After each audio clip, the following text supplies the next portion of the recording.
Minhoca, e os destaques individuais aí do Fortaleza, os positivos e os negativos nessa vitória 2-1 hoje? Na partida de hoje, assim, eu gostei de novo, fazia tempo que... Não é que fazia tempo também, é porque, na verdade, ele é o tipo do jogador que ele tem uma qualidade tão alta, muitas vezes, que quando ele não faz uma partida de ótimo para excelente, muitas vezes, fica parecendo que ele não jogou bem, e às vezes ele cai de rendimento. Mas o Caio foi muito bem na partida, ele deu um passo para o Marinho, assim, primoroso, primoroso, e aí os torcedores já estão sabendo, né? O Fortaleza vai comprar ele, aliás, uma grande aquisição de mercado, seja para fechar com ele na temporada passada, a chegada dele foi muito importante, apesar dele não ter ganhado a titularidade logo de cara, mas desde que assumiu a titularidade, primeiro, se mostrou muito identificado com o clube. Hoje, certamente, todo torcedor do Fortaleza, o cara que não gostava, todo Fortaleza que não gosta do Caio Alexandre, o cara tem algum problema, porque o cara ama o Fortaleza, toda a maneira que ele faz para enaltecer o Fortaleza, cada entrevista que ele fala, a maneira como ele se comporta dentro de campo, fora de campo, é um cara muito dedicado ao clube.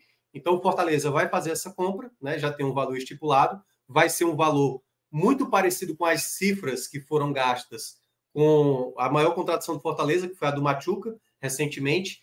Então o Fortaleza, na minha avaliação, vai ter um excelente jogador e ele foi uma das peças mais importantes no jogo de hoje. Então, muito lúcido na saída de bola, na criação de jogo, o passe, né, como eu falei, do Marinho, que seria uma assistência absurda, que para mim a arbitragem cometeu o erro ali, enfim, na minha interpretação. Mas, em todo caso, especificamente, ele vai como talvez o meu principal nome, assim, porque, claro, teve o Lucero também participando muito bem do jogo, foi um jogador que eu estou gostando mais da movimentação do Lucero. Uma coisa que eu tinha dificuldade de observar no Lucero é muitas vezes essa movimentação dele. Ele era, para mim, sempre foi um jogador muito letal, um jogador que coloca a bola nele, como foi o primeiro gol, né? Coloca que ele vai lá e ele vai guardar.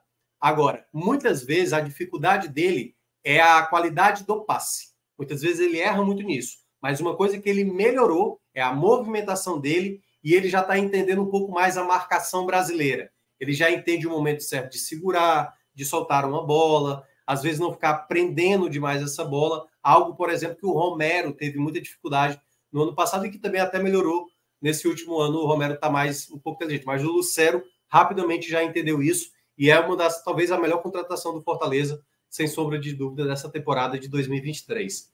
E um terceiro nome, eu vou ficar com o Marinho, mas eu sempre gosto de fazer essa ressalva. Muitas vezes o Marinho, ele força muito jogada para chamar falta, muitas vezes. Ele tomou amarelo de maneira até estúpida, porque foi um lance de fato que nada aconteceu. Ele forçou uma queda, ele poderia ter aberto uma jogada pelo lado direito, estava tranquila essa jogada para acontecer, e aí ele decidiu cair no chão, e aí bateu ele no chão com raiva, o árbitro viu, deu amarelo para ele.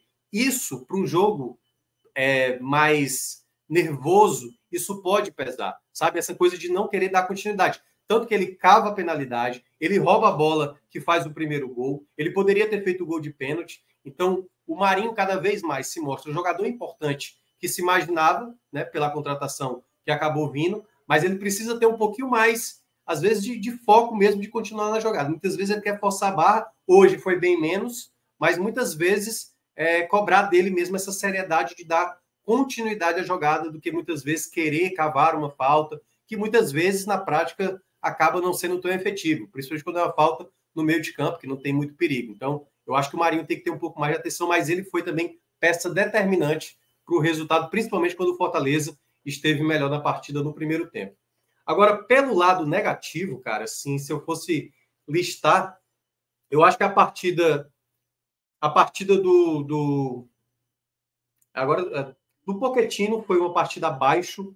Eu acho que ele errou muitas jogadas, teve tomada de decisão, uma logo no primeiro tempo, que ele pegou a bola na direita, tentou bater sem ângulo ali contra o Cássio, que é um goleiro muito alto, poderia ter levantado a bola na área.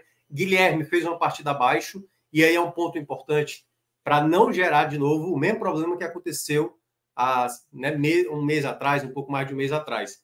O Guilherme, como eu falei, o Guilherme estava em boa fase, mas o Guilherme ele vai ser um jogador que vai errar. E eu acho que há uma grande oportunidade para o Machuca ganhar essa titularidade de novo. Entre Machuca e Guilherme, eu não tenho dúvida que o Machuca é mais jogador. Só que o Machuca vai de novo ter que ganhar essa confiança. Essa pausa, eu acho que para o Guilherme foi a mais danosa. Porque porque o Guilherme vinha num ritmo muito bom de leitura, de intensidade, de questão tática, mas hoje deu para ver que o Guilherme é um jogador limitado. Ele não vai entregar muitas vezes um jogo que requer. É um jogador muito comprometido, isso eu não tenho dúvida, mas o Guilherme, ao lado do Pochettino, para mim, foi o lado negativo. Eu não consigo listar um terceiro com tanta facilidade, não, sabe assim? Tá, um jogador que foi... O Brits, talvez, assim, deu o pênalti que ele cometeu, seria um pênalti bem estúpido da parte dele, assim, né? Foi uma chegada bem desnecessária. E eu tô achando que o Brits, nos últimos jogos, ele anda perdendo um pouco o time da jogada. O time da jogada. Mas ele fica ali só como alerta, não consigo colocar ele num pódio totalmente negativo, não.